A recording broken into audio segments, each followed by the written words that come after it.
প্রবল বর্ষণে উজানে পাহাড়ি ঢল তলিয়ে গেছে সিলেট সুনামগঞ্জ, বন্ধ সিলেটের সব পর্যটন কেন্দ্র। এদের মৌসুমে শত কোটি টাকার ক্ষতির দাবি করেছেন ব্যবসায়ীরা।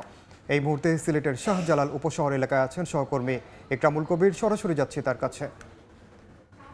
দুর্যোগের এক চরম পরিস্থিতি এই মুহূর্তে বিরাজ করছে সিলেটের মধ্যে। আমি যেই জায়গায় দাঁড়িয়ে আছি ও শাহজালাল উপশহর, সিলেট বিভাগের সবচাইতে অভিজাত এলাকা, জাতীয় গৃহায়ণ কর্তৃপক্ষের এই আবাসিক এলাকাটি।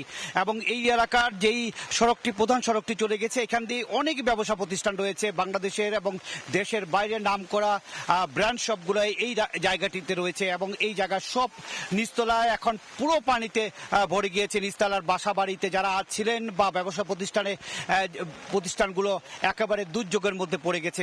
বিরাট অঙ্কের ক্ষতি হয়েছে। তার চেয়ে বড় একটি ক্ষতি হয়েছে সিলেটে পর্যটন খাতে। এখন চলছে পর্যটন মৌসুম।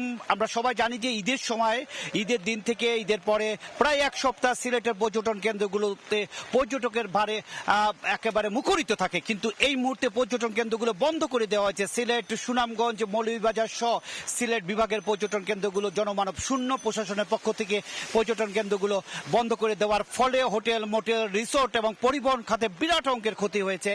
এই খাতে প্রায় 100 কোটি টাকার মতো এ পর্যন্ত ক্ষতির অঙ্ক আমাকে বলেছেন সংশ্লিষ্টরা। তবে এই ক্ষতির পরিমাণ আরো বাড়বে, কেননা এই পানি নামতে নামতে আরো বেশ কিছুদিন সময় লেগে যাবে। আবহাওয়া অফিস তাই বলছে।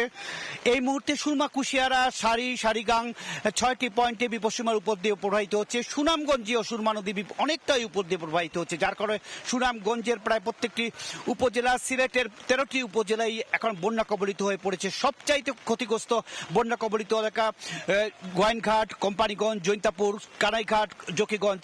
এদিকে বিয়ানীবাজার, গোলাপগঞ্জ আর সদর, সিলেট সদর, বিশ্বনাথ সব উপজেলারই মানুষ পানিবন্দী হয়ে পড়েছে। এই এলাকা সবার ব্যবসা প্রতিষ্ঠান, বাসা বাড়িতে বিরাট একটা ক্ষতি হয়ে গেল এই কয়েকদিনে। এবং এই পানি যে কবে নামবে এখন পর্যন্ত বলা যাচ্ছে না, কারণ আগামী 48 ঘন্টা আবহাওয়া পূর্বাভাসে বলছে ভারী এবং অতি ভারী বৃষ্টি হতে পারে। এর কারণ হচ্ছে গিয়ে অতি ভারী বৃষ্টি এবং উজান থেকে পাহাড়ি ঢলের কারণে সিলেটের বিপর্যয় আরো বাড়বে বলে অভিমত দিয়েছে পানি উন্নয়ন বোর্ড এবং আবহাওয়া অফিস। মোটামুটি এই ছিল পাহাড়ি ঢল এবং অতিবৃষ্টির ফলে যে জলাবদ্ধতা এবং পানি বেড়ে গেছে নদীর, তার সবশেষ খবর। সরাসরি যুক্ত ছিলাম সিলেট।